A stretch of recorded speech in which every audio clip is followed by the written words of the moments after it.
Yes, time and technology are two important factors that can change sustainable substances into resources. अब देखिए time और technology जो है वो इतना इम्पोर्टेंट फैक्टर्स है जिससे हमारे रिसोर्स बनते हैं. अब टेक्नोलॉजी क्या होती है? It is the application of latest knowledge. जो नई नई नॉलेज मिलती है वो टेक्नोलॉजी में आ जाती है, चाहे वो स्किल से रिलेटेड हो. तो what is technology? Technology it is the application of latest knowledge. It is their ideas, knowledge, inventions and discoveries that lead to the certain of more resources. और ये हमारी नॉलेज ही है और ये हमारे आइडियाज़ हैं, इन्वेंशंस हैं, डिस्कवरीज हैं जिनके द्वारा ज़्यादा से ज़्यादा रिसोर्सेज बन रहे हैं, क्रिएट हो रहे हैं. ईच डिस्कवरी और invention lead to many others. हर डिस्कवरी और इन्वेंशन के द्वारा और भी कई सारे रिसोर्सेज निकल के आते हैं. The discovery of fire led to the practice of cooking and other processes while the invention of the wheel ultimately resulted in development of newer modes of transfer. अब देखिए आप लोगों ने प्रीवियस क्लासेस में पढ़ा होगा कि किस प्रकार से आग का जो यूज़ हुआ है, आग की जो खोज हुई है उसके द्वारा लोग भोजन को पका करके खाने लगे. और पहिए के आविष्कार के द्वारा लोग ट्रांसपोर्ट का जो लेटेस्ट मीन्स हैं वो बन गए, जैसे एरोप्लेन, बस, कार, बाइक, साइकिल वगैरह. पहले जब ये नहीं थे, जब पहिए का आविष्कार नहीं हुआ था तो हम लोग पैदल या कुछ ऐसे ही यूज़ करते थे और आग का यूज़ नहीं हुआ था, आग का खोज नहीं हुई थी. तो उससे पहले जो पहले हम लोग खाते थे वो कच्चे ही रॉ मटेरियल यूज़ करते थे, चाहे कुछ भी हो कच्चा ही भोजन खाते थे. फिर आग के आविष्कार के बाद हम उसको पका के खाने लगे. अब आप देख सकते हैं कि इनका क्या इंपॉर्टेंस हुआ और अब ये कैसे रिसोर्स बन गए हैं. The technology to create hydro electricity has turn energy in fast flowing water into an important resource. अब आप देख सकते हैं कि किस प्रकार से टेक्नोलॉजी के द्वारा, लेटेस्ट नॉलेज के द्वारा जो हाइड्रो इलेक्ट्रिसिटी है वो बनने लगी है. हाइड्रो इलेक्ट्रिसिटी का मतलब जो बिजली से लाइट बनती है उससे मतलब है ये. तो उससे एनर्जी बनने लगी है जिससे कि इलेक्ट्रिसिटी बन जाती है. नाउ अब आपको टाइप्स ऑफ रिसोर्सेज बताएंगे कि जो रिसोर्सेज हैं वो कितने टाइप्स के होते हैं. मैं पहले भी आपको बता चुकी हूँ. There are 3 types of resources that are most important. You have to learn them. Number 1 is natural resource, number 2 is human made and number 3 is human. यानी कि आप भी एक रिसोर्स हैं, क्योंकि आप भी तो एक रिसोर्स है, आप भी नई नई चीज़ें क्रिएट कर सकते हो.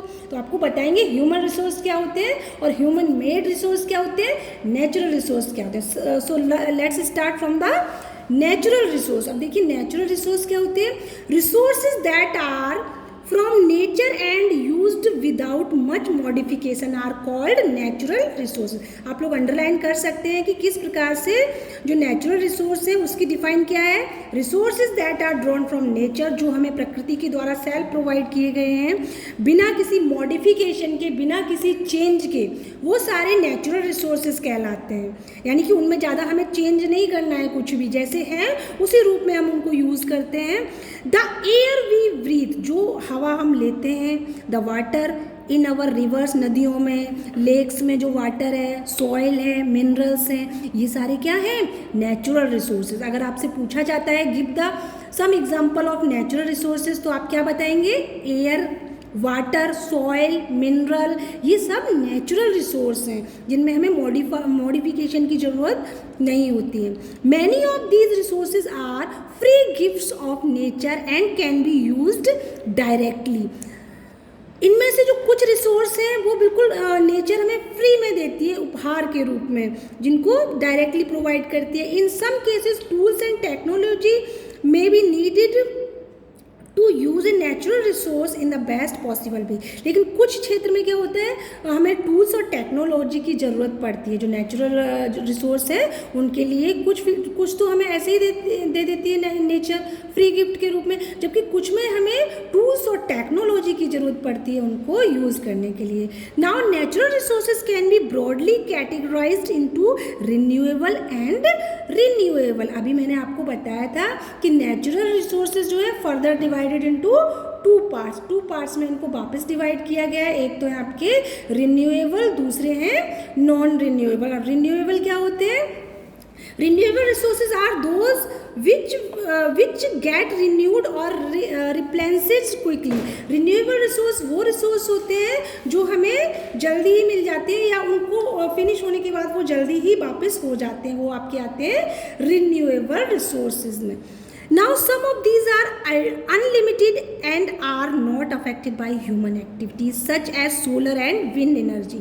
अब इनमें से जो कुछ रिसोर्सेज होते हैं ना नेचर के द्वारा हमें प्रोवाइड किए गए हैं, तो नेचुरल रिन्यूएबल रिसोर्स होते हैं वो अनलिमिटेड हैं, मतलब जो फिनिश नहीं होंगे कभी भी, चाहे ह्यूमन एक्टिविटी से वो अफेक्टेड नहीं होंगे, चाहे हम उनको कितना भी यूज़ कर लें. जैसे एग्जांपल आपसे पूछा जाए कि give me the example of renewable resource, तो उसमें सबसे मोस्ट इम्पॉर्टेंट जो है वो है आपका सोलर एंड विंड एनर्जी. ये ऐसे रिसोर्स है चाहे हम इनको कितना भी यूज़ कर लें वो फिनिश नहीं होगी. अब देख रहे हो आप लोग सोलर एनर्जी का कितना यूज़ हो रहा है, आपके स्कूल में भी सोलर प्लांट लगा है, उससे एनर्जी प्रोड्यूस की जाती है. और वैसे ही विंड से भी आपकी इलेक्ट्रिसिटी वगैरह बनती है, ऐसे ही सोलर एनर्जी भी बनती है.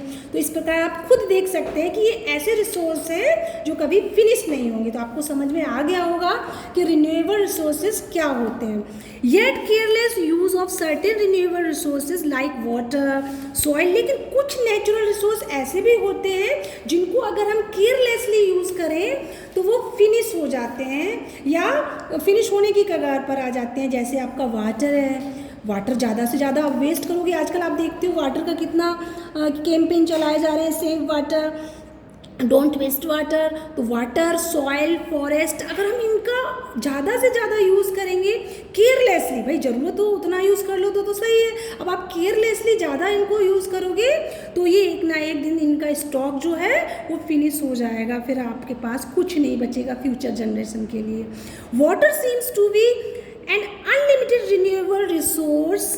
जो वाटर है वो अनलिमिटेड रिन्यूएबल रिसोर्स दिखाई देता है, लेकिन ऐसा है नहीं. ऐसा लगता है ये अनलिमिटेड है, सब जगह वाटर नज़र आता है, लेकिन ऐसा है नहीं. But shortage and drying up of natural water resources is a major problem in many parts of the world today. आजकल आप देखते हो कि वाटर की शॉर्टेज है और जगह जगह पानी सूख रहा है, तो आप देख सकते हो कि कैसे इसकी शॉर्टेज हो रही है. तो now next we will discuss in the next video lecture. So thanks.